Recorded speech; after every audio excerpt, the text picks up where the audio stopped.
Today, I want to talk to you about soft bread. How can I have healthy soft bread? You see, the thing about bread is it's not really healthy. If you think bread's healthy, check out the work done by Dr. Mark Hyman and Dr. Pradeep Gymnatis.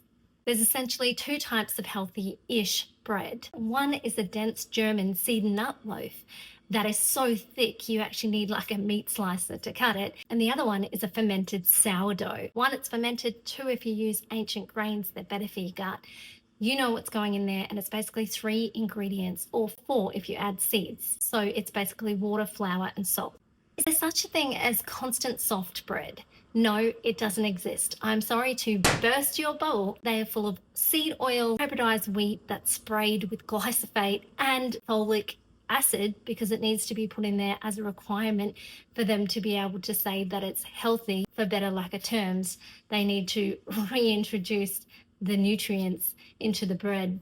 They're full of emulsifiers, gumming agents, and that's how they stay soft. It is not good for you.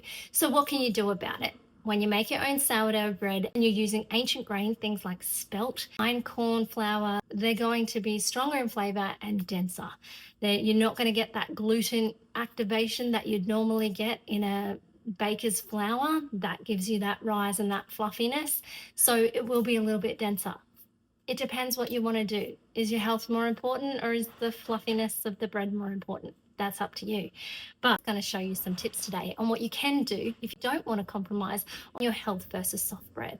Here I have one of my sourdough loaves. It has been in the freezer, and then we've taken it out and thawed it in the fridge. You can see it's quite dense. Okay, it's got seeds in it. It's been made with a spelt flour, so it's dense. But there are some things you can do. You can either toast this just lightly, enough to allow the heat to soften the bread.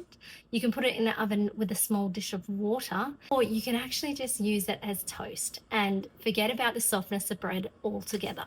The other thing I'd recommend is maybe you make some sourdough wraps. They're going to retain their softness and flexibility more than a piece of bread. Bread's a survival food. It's not a health food. Another suggestion would be making toasted sandwiches. And in fact, my kids take toasted sandwiches over just plain sandwiches in their lunch. Even though they go cold, I guess there's just something about that crunch. Of course, you can always explore bread-free meals, such as an egg made into a bit of a wrap. Here I am just placing in some ingredients, and then I roll this up and I just eat it like that.